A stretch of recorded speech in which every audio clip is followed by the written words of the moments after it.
நமக்கு ஒரு சீரியஸ் ஒன்று கொடுத்துட்டு இந்த நடுவில் விடுபட்டிருக்கு பாருங்கள், இதில் என்ன லெட்டர் வரும்னு கேட்டிருக்காங்க. ஃபஸ்ட்டு மொத்தம் எத்தனை லெட்டர்ஸ் வரும் அப்படிங்கிறத நான் கூட்டிக்கிறேன். மொத்தம் 12 லெட்டர்ஸ் இருக்கும். சரிங்களா? இந்த டேஷையும் சேர்த்து கவுண்ட் பண்ணிக்கணும். இப்போ இந்த 12ஐயும் நான் எப்படி பிரிக்கலாம்?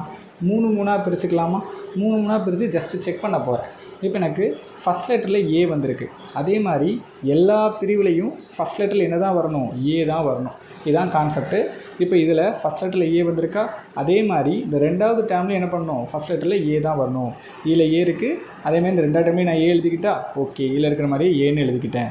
3வது டேர்மில் ஏ இருக்குது. 4வது டேர்ம்லையும் ஏ தான் இருக்குது. அப்போ எனக்கு பிரச்சனை இல்லை, ஓரளவு கரெக்டு மாதிரி தான் தெரியுது இல்லையா? இப்போது செகண்ட் லெட்டர் என்ன வரும்னு பார்ப்போம். செகண்ட் லெட்டரில் பி வருமா? ஏன்னா இங்கே பி இருக்குது, ஸோ அங்கேயும் பி தான் வரும். தேர்ட் லெட்டரில் என்ன இருக்குது? ஏ இருக்குது. அப்போ இங்கேயும் ஏ, இங்கேயும் ஏ.